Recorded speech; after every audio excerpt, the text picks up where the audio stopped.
గత 19 సంవత్సరాలుగా తమ అనుభవంలో ఉండి ప్రస్తుతం కోర్టు పరిధిలో ఉన్న తమ భూములపై దౌర్జన్యం చేసి పాండుపై ఉన్న వస్తువులు ధ్వంసం చేశారని పంచాయతీ వార్డు సభ్యుడు టీడీపీ నాయకుడు తొండమాటి శ్రీధర్ పిల్లై పేర్కొన్నారు. నెల్లూరు జిల్లా ముత్తుకూరు మండల కృష్ణపట్నంలో స్థానికులతో కలిసి శ్రీధర్ మీడియా సమావేశం ఏర్పాటు చేసి మాట్లాడారు. గ్రామంలో కాలువ అవతల బహింకాన్ కెనాల్కి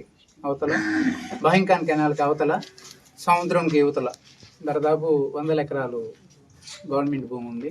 ఆ భూమి దాదాపు 1996-90 చిల్లరలో గవర్నమెంట్ వారు అక్వైరీ చేసి ఉన్నారు. వేరే శాఖలకు సంబంధించిన ఫ్యాక్టరీలు పెట్టుకోవాలి అనేసి 1996లోనే అక్వైరీ చేసి ఉన్నారు. అక్వైరీ చేసి ఆ భూములు ఖాళీగా ఉండే టైంలో మా వాళ్ళు చాలా వరకు మా గ్రామం అంతా 1/2 ఎకరా 2 ఎకరాలు 3 ఎకరాలు అట్లాగా ఆ భూముల్ని స్వాధీనం చేసుకొని వేరుశెనగ పండించుకుంటున్నారు. ఆ విధానంలో నేను కూడా ఒక 4.5 ఎకరా నేను కూడా సాగు చేసుకుంటూ ఉన్నాను.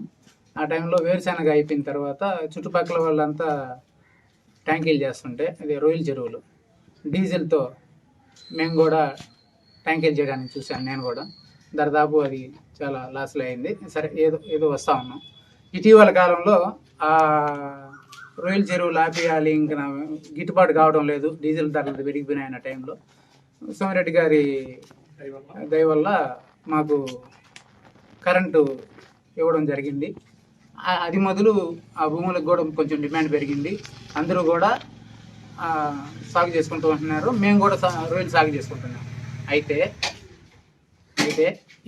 ఇటీవల ఒక 2 నెలల క్రితం బొనిగ ఆనందయ్య అనే వ్యక్తి మా ఒక చెరువు దగ్గరకు వచ్చి, ఈ చెరువులు మావి, ఈ చెరువు మాది, ఎటు మీ ఓనర్ వస్తే, అంటే నేను అప్పుడు లేను అక్కడ, మా కాపలా వాళ్ళు ఉన్నారు, మీ ఓనర్ వస్తే చెప్పండి, ఇవి మావి, రేపు జనవరి నాటికి మాకు స్వాధీనం చేసేయాలి అది ఇది అనేసి కొంచెం గట్టిగా చేసిపోతే మేము ఆ విషయం మాకు కాపలా వ్యక్తి చెప్తే దాన్ని నేను ఎస్ఐ గారికి కూడా పోయి రిపోర్ట్ చేస్తున్నాను. ఎస్ఐ గారికి అయితే 2-3 సార్లు రిపోర్ట్ చేస్తున్నాను. అదేవిధంగా 2 సార్లు వచ్చున్నారు కాబట్టి 2-3 సార్లు రిపోర్ట్ చేస్తున్నాను. ఈ విషయాన్ని కొంచెం జాగ్రత్తగా నేను డీల్ చేస్తాను ఉద్దేశంతో అప్పుడే కోర్టులో కూడా సివిల్ జడ్జి కోర్టు, ఏదో సీనియర్ సివిల్ జడ్జి కోర్టు, అక్కడ OS నెంబర్ 999/2025గా ఫైల్ చేస్తున్నారు. దానికి సంబంధించి ఆయనకి సమన్లు కూడా వెళ్ళాయి. 2-3 వాయిదాలు కూడా జరుగున్నాయి. సమన్లు వెళ్ళిన రోజు కూడా మరలా ట్యాంకీ దగ్గరకు వచ్చి మరలా వార్నింగ్ ఇవ్వడం, గట్టిగా అరవడం, బూతులు అనేసి వచ్చున్నారు. ఆ విషయం కూడా మళ్ళీ మేము ఎస్ఐ గారికి రిపోర్ట్ చేస్తున్నాము.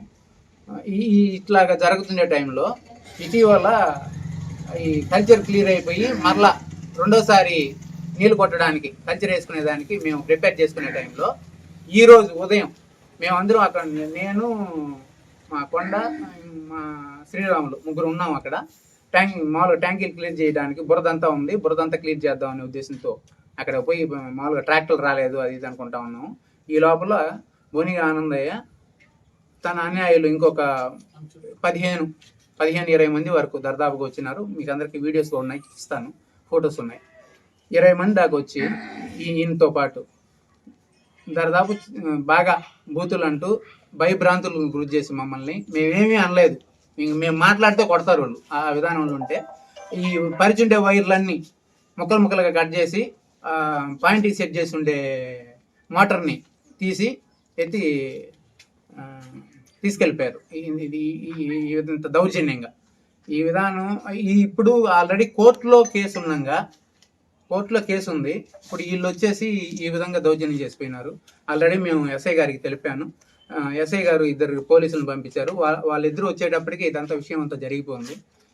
మరలా నేను సిఐ గారికి కూడా రిటర్న్గా లెటర్ రాయిస్తున్నాను, కంప్లైంట్ పెట్టాను.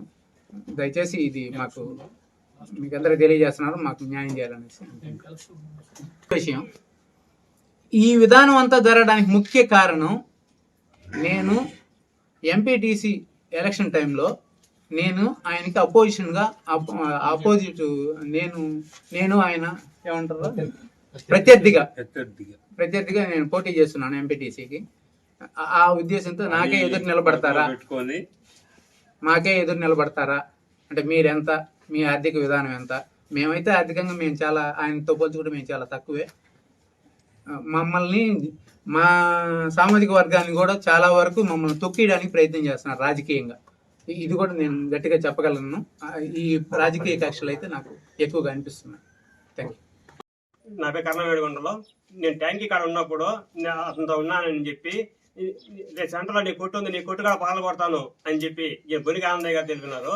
ఆ విధంగా అది ఇప్పటి నుంచే మా తాత, అది అది మా నాన్నగారి కాడి నుంచి ఉంది ఆ కొట్టు. ఈ రోజు ఆ తర్వాత నీ కొట్టుగా పాలు కొడతాను అని చెప్పి దౌర్జన్యంగా మాట్లాడుతున్నాడు, బూతులు చెప్తున్నాడు. అతను నాకు న్యాయం చేయాలని కోరుకుంటున్నాను. ఆ కాలువతల భూముల్లో ఇక్కడ ఉండే చిన్న చిన్న రైతులు అందరూ కూడా ఎకరా అర ఎకరా ఏదో అంటే మామూలుగా బీడుగానే ఉండేవి. అప్పటి నుంచి అందరూ కూడా చేసుకుంటానే ఉన్నారు. ఇప్పటి నుంచి కాదు, గత 20 సంవత్సరాలుగా అందరూ మా అన్నతో కూడా అందరూ కూడా చేసుకుంటున్నారు. కానీ మా అన్నను మాత్రం పర్సనల్గా టార్గెట్ చేసి ఇది కేవలం రాజకీయ కక్షను. ఆ లాస్ట్ టైం బీజేపీ తరఫున మా అన్న ఆయన తరఫున ఎంపీటీసీగా పోటీ చేశాడని చెప్పి దౌర్జన్యంగా 20-30 మంది వచ్చి ఆ విధంగా, అవును ఏమన్నా ఉంటే కూర్చొని మాట్లాడుకోవాలి, కానీ ఇదైతే మంచి పద్ధతి కాదు. అంత పెద్ద మనిషి ఈ విధంగా చేయడం అనేది కూడా సరికాదు. ఈ కృష్ణపట్నంలో గతంలో ఇట్లాంటి సమస్యలు ఆయన ఎన్నో విధంగా గ్రామంలో గొడవలు పెట్టడం ఆయనకి చాలా సరస్వతం.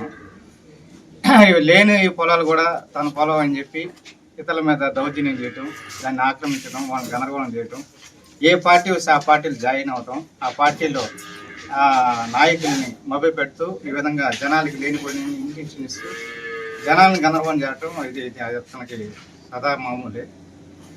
పొలం సంబంధం లేని విషయంలో కూడా నా పొలం అని చెప్పి ఊరంతా నా పొలమే, నాకు సంబంధించిన భూమి అని చెప్పడం, అట్లా మేము కూడా గతంలో కూడా ఇబ్బంది పడడం జరిగింది.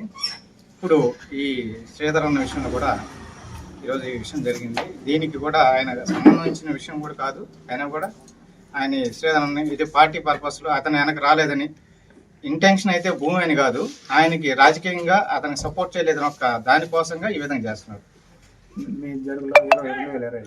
2020లో కూడా నేను కేసు వేసాను, ఆ కేసు కూడా గెలవడం జరిగింది. ఆయన కేసుకు కోర్టు కూడా ఆధార్ కాలేదు, ఎలాంటి డాక్యుమెంట్స్ కూడా ప్రొడ్యూస్ చేయలేదు. కాబట్టి ఇట్లాంటి చీటింగ్ విషయాల్లో ఆయన నెంబర్ 1. గతంలో ఎన్నో చేస్తున్నాడు, ఇప్పుడు చేస్తున్నాడు.